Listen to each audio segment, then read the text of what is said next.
Kilroy comes a cropper. Frank Kilroy considered himself lucky to get the small studio on Zámecké. He had first stayed there for a few nights during his reconnaissance visit in the heady days when scoring a room in Prague was harder than scoring smack in a convent. It was a modest flat, more of a glorified student room, really, but that, apart from the location near the bottom of the castle steps, was a large part of its appeal. Despite being over 40 years old, Frank had not given up on his hope of living the carefree student life he'd never had as a student. Looking outside his large window late that first night, he saw a white cat staring back at him from behind the window opposite his, just a few yards across Zámecké. Frank was sure he could hear it purring, but wrote that off as the murmur of his own contented heart. To his left were the steps to the castle, and to his right, romance and intrigue. His life was looking up at last. Maybe it had not all been a waste after all.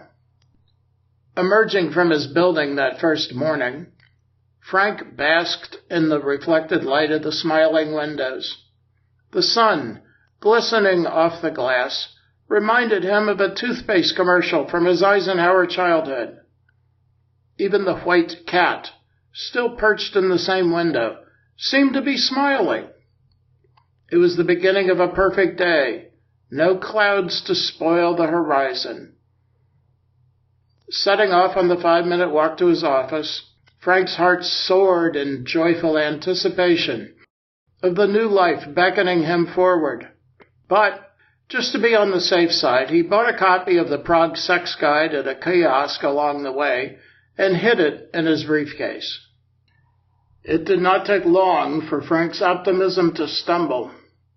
Within a few days, he met a youngish and seemingly rather pleasant, though not especially attractive, American woman at an afternoon embassy function. They left the function together, and, against his better judgment, he invited her to dinner several days hence, under the theory that everything had to start somewhere. When she responded, "I'll think about it," Frank said, "Okay," and abruptly walked away at the next corner, never to speak with her again. Numb with disappointment, he wandered the streets, laughing bitterly as he passed some graffiti that announced, "I was here, and you were not." At dusk, he entered Zámecké, remarking how glum and painfully in need of a wash the windows looked in the setting sun. Even the white cat, sticking his head out the now opened window, seemed grayish and worn. Bucking up his spirits, Frank dismissed it as an optical illusion and pressed the security buzzer. The solenoid click of the draw bolt mixed with what sounded like a sharp burst of derisive laughter coming from across the street. Looking up, he saw an old Kami Baba locking the cat's window and closing the curtains. It must have been, the sound of the window slamming shut, he thought. Pushing open the old wooden door, he climbed the short flight of steps to his flat. As his tram snaked northward, Frank watched nervously out the window for street signs. He knew the address, but he didn't know exactly where to get off, and it was starting to get dark. Alighting at a promising-looking stop, he headed eastward, 2 blocks, then north again, parallel to the tram line. It was a quiet residential area of nondescript 3-story cement row houses, punctuated only by the occasional barking dog. Frank's fear that he might not be able to identify the correct house soon evaporated in wonderment when Club Lenka emerged into view on the right-hand side of the street. The building's facade, illuminated by rotating multicolored spotlights, proudly displayed the establishment's name, spelled out using 6-foot-high plastic nude female figures in the shape of letters. Frank hesitated at the gate, wondering where the crowds were. He'd half expected to see a long line of customers waiting outside. Perhaps it was too early, Maybe it was a clip joint. Concerned that the neighbors might think him an amateur, he hurriedly pressed the security intercom. A 20-something blonde mama-san wearing jeans and a dark blouse appeared in the half-opened front door. After inspecting him briefly from a distance, she buzzed the gate open. Frank strode purposely forward and entered Club Lenka. The fuzzy yellow glow from an assortment of faux Tiffany lamps gave a vaguely authentic feel to the room's otherwise wildly improbable Wild West saloon motif, complete with velvet pillows, antimacassars, and reproduction Hollywood movie posters. Following the mama-san to the rear of the parlor to buy a coffee, Frank briefly noted the outlines of several girls sitting around tables. Returning to where the girls were sitting, now accustomed to the darkness, he saw 4 girls in fishnet stockings smoking cigarettes and sitting on a couch in front of a large coffee table. To their left, a much more imposing blonde, wearing a white dress, sat in front of her own small round table.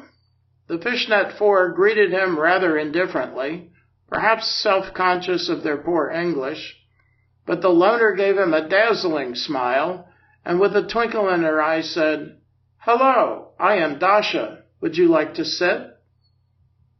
"Why, yes, I would," he said. At first they were both a bit tense, but Dasha's rich buttermilk voice and welcoming attitude put Frank at ease. After exchanging a few pleasantries, she gently popped the question, "Would you like to go upstairs?" "Why, yes, I would," he said. "Then go to the bar first. I'll wait here."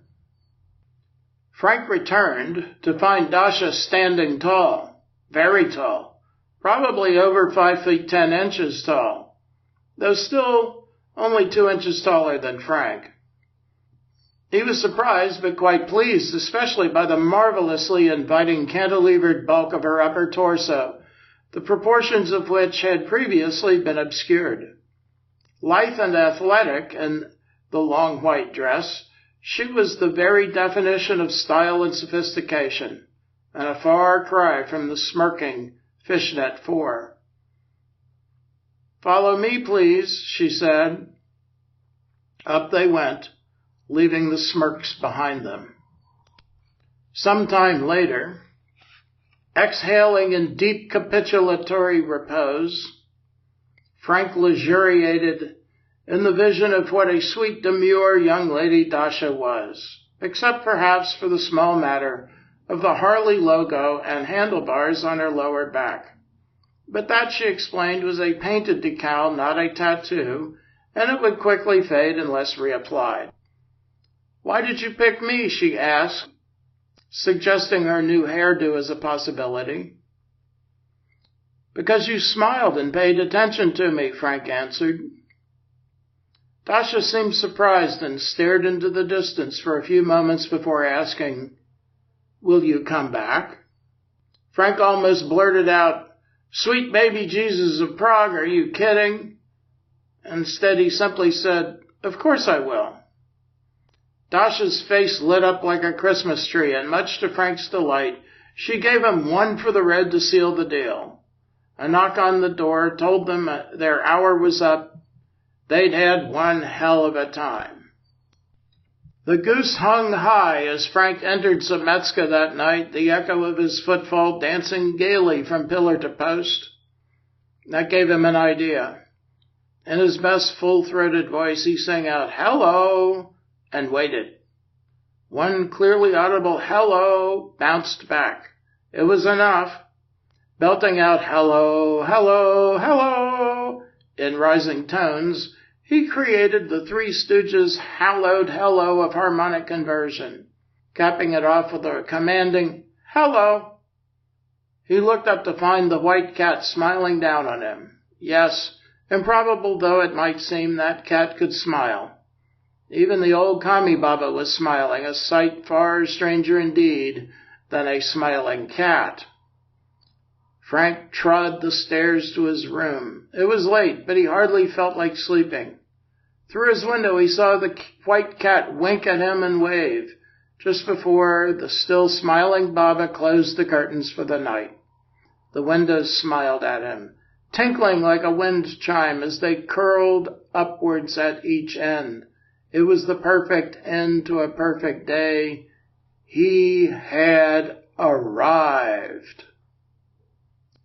That night, Frank dreamed of Dasha gliding toward him unclothed through a swirl of whitish mist, holding before her a red velvet pillow graced by the sleeping white cat. She stopped abruptly, and the cat, now holding a lit cigar and wearing Groucho glasses, stood on his hind legs and sang Lydia the Tattooed Lady, accompanied by an orchestra hidden deep within the mist. It was very convincing. She had eyes that folks adore so, and a torso even more so. Dasha let go of the red velvet pillow, allowing it to float mid-air, and assumed the Vitruvian position inside a hula hoop pulsating bright yellow and red. She will show you the world. The hula hoop began spinning furiously, forming a sphere displaying a sepia-toned penny arcade silent film of Frank's first evening with Dasha. And now the old boy's in command of the fleet. The cat abruptly stopped singing. Using the cigar as a baton, he conducted the finale of the 1812 overture. At the appropriate moment, the cigar turned into a cannon and shot buckets full of Quaker puffed wheat into the air. As the final explosion echoed into the distance, the cat leered at Frank and said, "Tell him Groucho sent you." With a melodramatic flourish, the cat threw aside the Groucho glasses and the cigar and fell asleep on the red pillow. Except for the cat's purring, all was silent again. Then the pillow began to revolve in a lunar orbit around Dasha's world, and they disappeared into the whitish mist. Awakened by the warm sun gently caressing his body through the window, Frank stretched languidly and sang out, "You can learn a lot from Lydia." For several months, every day that Dasha worked, Frank was sure to be there. Some days he stayed several hours, making up for the fruits of a misspent youth. Dasha's wry sense of humor brought a refreshing levity to a situation which, for Frank, had always been a matter of life and death. Now he could laugh and enjoy himself, something he had never thought possible. Everyone at work remarked how much he had changed for the better. Even the fishnet girls had ceased smirking. For the first time in his life, Frank felt truly grateful to be alive. It was the golden dawn of a new era. Then one day, Frank arrived to find the mama-san mumbling something about Dasha not being there. He thought this just meant Dasha was busy with another client. "No," she explained, "Dasha no longer works here. She is gone forever." He stared at her smirking face in stunned disbelief.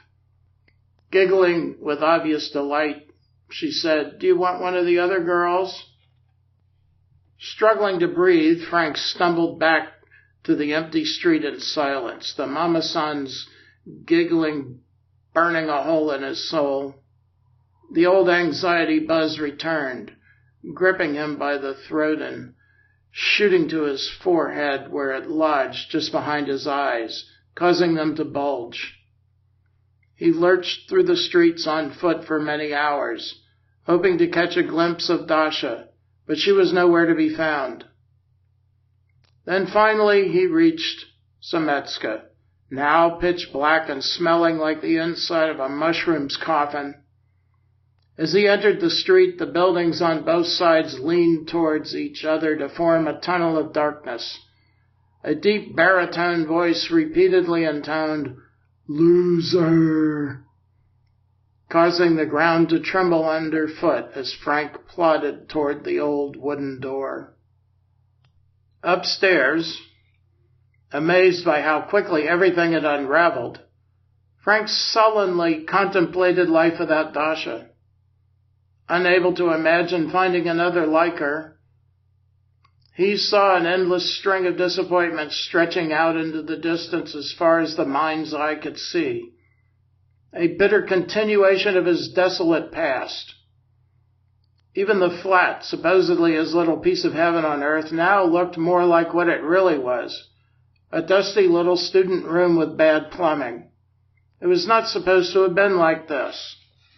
Opening the window, he spat an epithet into the gloom and watched it glide towards earth. It hit the cobblestones with a thunderclap. Every window on Zámecké flew open like a mother-in-law's mouth, each one expectorating a prodigious stream of rejoinders that formed a foul slurry of ululating execrations, maledictions, and imprecations on the street below. It was no time for a passer-by to use a smile as their umbrella. There was a loud knock at his door. Frank opened it to find Harpo Marx in a long white nightgown, holding a sign in one hand that identified him as Wee Willie Winkie. In the other hand he held a horn. At once he squeezed the horn's rubber bulb. Honk, honk.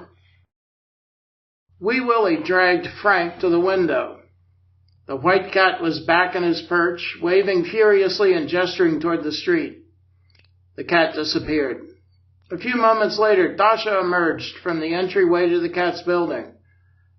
She headed for the castle steps, signaling for Frank to follow.